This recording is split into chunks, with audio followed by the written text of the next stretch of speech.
एक फकीर था जो अल्लाह पर बहुत भरोसा करता था। जब भी उसे भूख लगती, कुछ ही देर में उसके सामने खाने का इंतजाम हो जाता था। वो अल्लाह का शुक्र अदा करता, खाना खाता और बाकी समय इबादत में लगा रहता।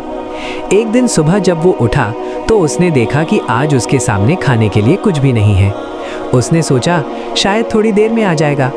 वो इंतज़ार करता रहा लेकिन काफ़ी देर तक कुछ भी नहीं आया। भूख धीरे धीरे बढ़ने लगी। आखिरकार वो खाने की तलाश में बाहर निकल पड़ा। चलते चलते वो एक आदमी के घर पहुंचा जो यहूदी था। फकीर ने अदब से कहा, अगर मुमकिन हो तो मुझे थोड़ा सा खाना दे दीजिए। उस आदमी को उस पर दया आ गई और उसने उसे 2 रोटियां दे दी। फकीर ने शुक्रिया कहा और वापस चल पड़ा। रास्ते में उस घर का कुत्ता उसके पीछे आ गया और जोर जोर से भौंकने लगा। फकीर ने सोचा शायद ये भूखा है, इसलिए उसने एक रोटी उसकी तरफ फेंक दी। कुत्ते ने रोटी तुरंत खा ली, लेकिन कुछ दूर जाने के बाद कुत्ता फिर भौंकने लगा। मजबूर होकर फकीर ने दूसरी रोटी भी उसकी तरफ डाल दी। कुत्ते ने वो भी खा ली, फिर भी वो उसके पीछे पीछे चलता रहा और भौंकता रहा।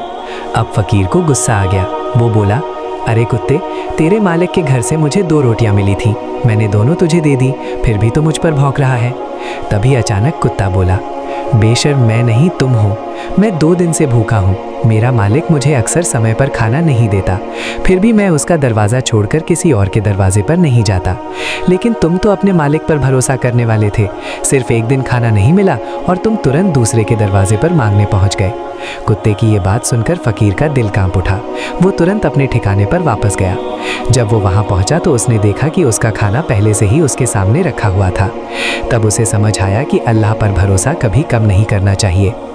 ऐसे ही सच्ची पुरानी कहानियों के लिए सब्सक्राइब करें आपके भाई मेटा अल नवाज को। शुक्रिया।